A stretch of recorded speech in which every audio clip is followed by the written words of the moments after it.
A movie about a guy stuck in a rest stop bathroom with a glory hole. So, pretty much every single road trip I take.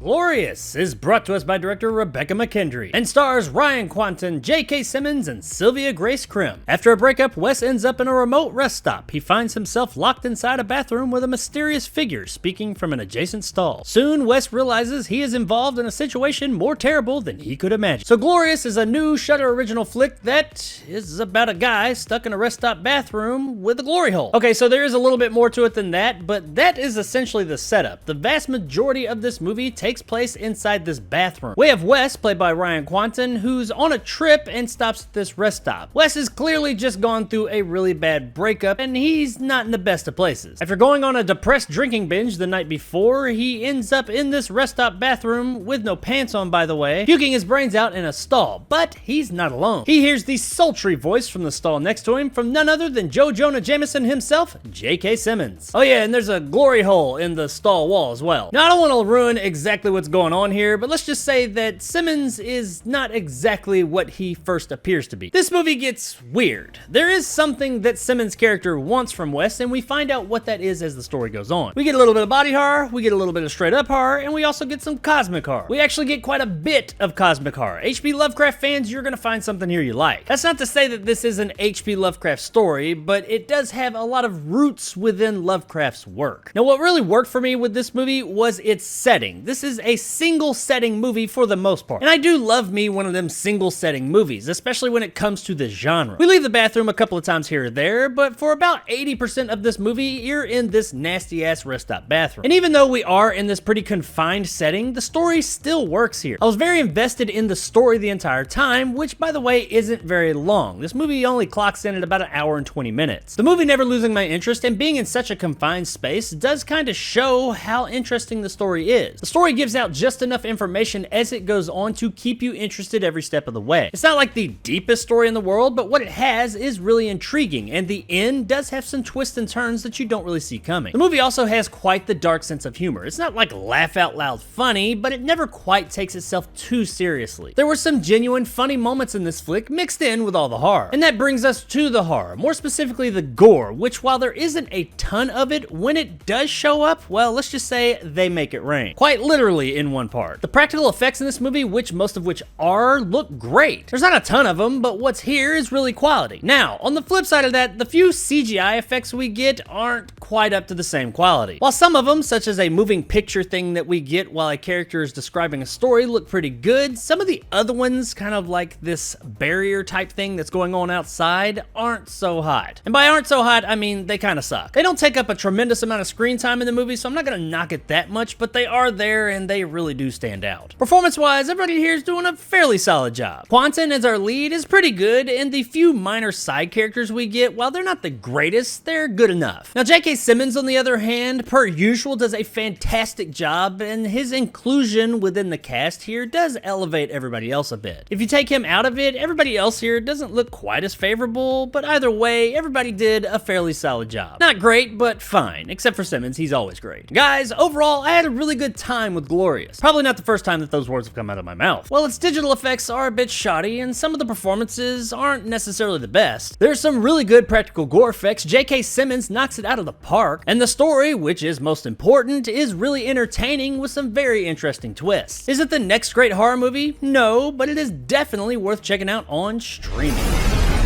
Across the street.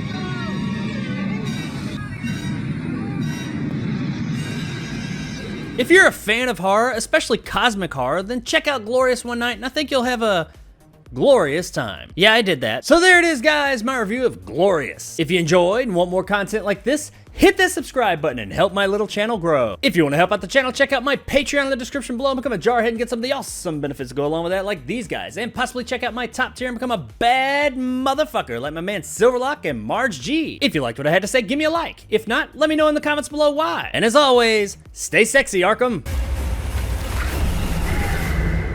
Makes me wish I'd driven the extra 40 miles to the next rest stop. That wouldn't have helped. Why? Is there a troll living in that one? Can I just say real quick how awesome J.K. Simmons is in pretty much everything he's in, but I've been kind of ruined by the guy. Whiplash, one of the best movies of the past decade, which he plays a character in, kind of ruined me on J.K. Simmons. Because anytime I see or hear the guy now, that's what I see, his character from Whiplash. So the entire time while I was watching this movie, I kept expecting him to come walking around the fucking stall and just sling a fucking cymbal at this motherfucker's head. And while no, sadly, that does not happen in this movie, how fucking horrifying would that be? Yes, cosmic horror fans, I think it would definitely work into that. Have you seen Whiplash? That son of a bitch is fucking terrifying. That's about all the cosmic horror I'll ever fucking need. It's official, J.K. Simmons is one of the elder gods. Tell me you don't want that.